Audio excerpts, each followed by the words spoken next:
Welcome. For today's palette, I took a little bit of green, I added some cobalt blue, and then I added some yellow, then some white, and some more yellow. Foreground and the background, you will just need two different shades of gray. So let's get into it. To start off this video, I wanted to begin by blocking in my subject.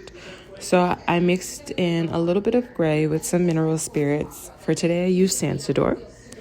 And I made a vertical mark just so that I can observe where I wanted to orientate my pear. I marked the height and a width that I felt comfortable with, and I went ahead and drew out a little sketch of the Pear that I was thinking of painting. Again, I did this all by eye. It's not perfect, but as I paint and form the relationship between colors and values, I'm hoping that the illustration will look something like a pear.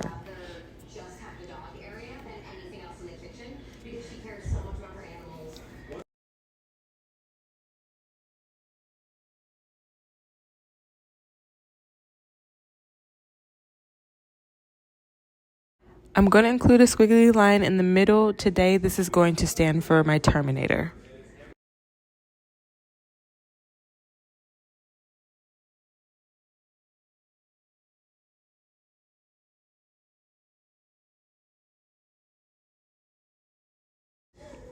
To start, we're going to color in the darkest spots, which are the stem, and a very thin line of the occlusion shadow.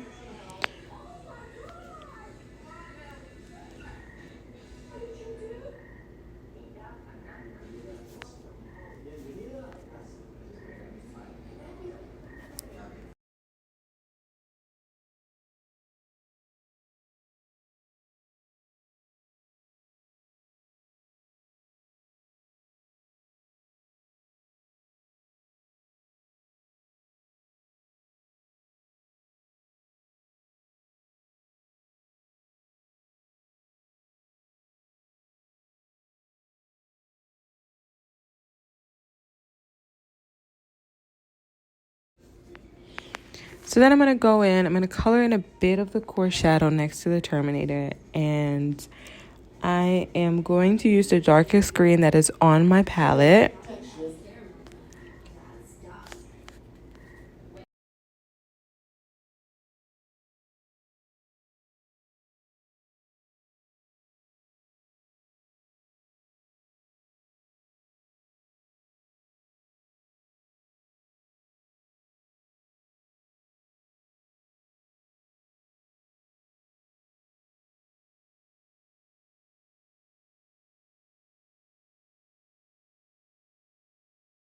So afterward, I'm going to choose the next lightest cool tone, and I'm going to use this color to color in the reflected light.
I wanted to test the relationship between the pear and the background, and so I just put in a little bit of color to see if I was getting the image that I was aiming for. I made a bit of a mistake and made the background color too dark here. So just as a gentle reminder, when you're painting, you want your background color to be a little bit lighter than the reflected light or the edges of your pear. I was hoping that by smoothing out the colors that it would eventually lighten out a little bit, but in the end, this is what I came up with.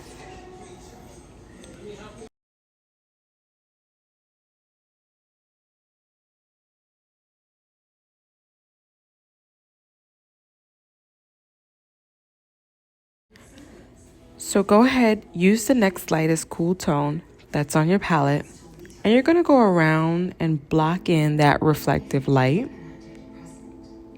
If you want, after you do this side, we're kind of working towards the halftone side now, which is the side that we assume is receiving the most direct light.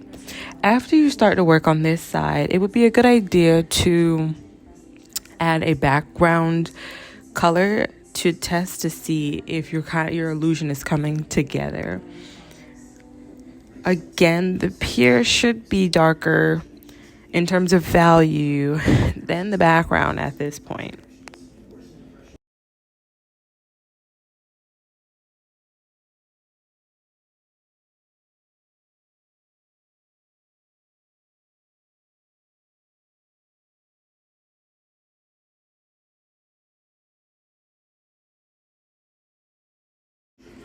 So you're going to continue to add your halftones that make up the lit side of the Pear.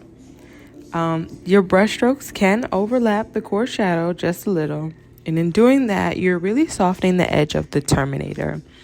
If you do allow your brush strokes to overlap, just be mindful of wiping your brush off so that you can keep the lighter shades on the halftone side of your Terminator, so you can continue to create this illusion of having direct light hit this side of the form or of the Pear.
I'm just fixing up the background color here.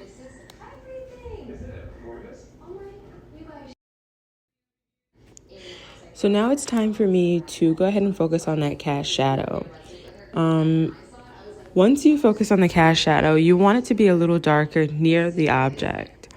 As you gradually get away from the object, the cast shadow should get lighter in value. And just adding some foreground color around the base of the Pear will help you to check the relationship between the Pear, the cast shadow, and the foreground, and it will really put your painting into perspective.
and it's starting to come together here for me.